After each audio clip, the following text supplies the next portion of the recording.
Барлықтарыңызға сәлем, менің арнама қош келдіңіздер.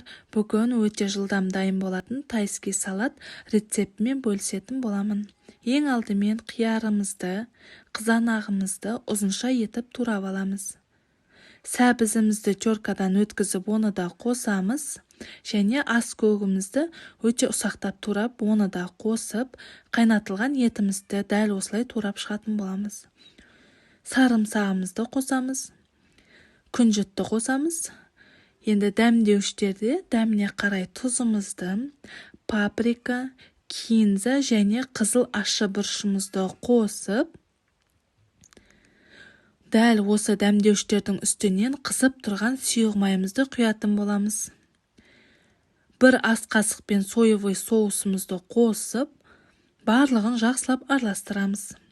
Осылайша біздің тайский салатымыз өте жылдам дайын болып шықты.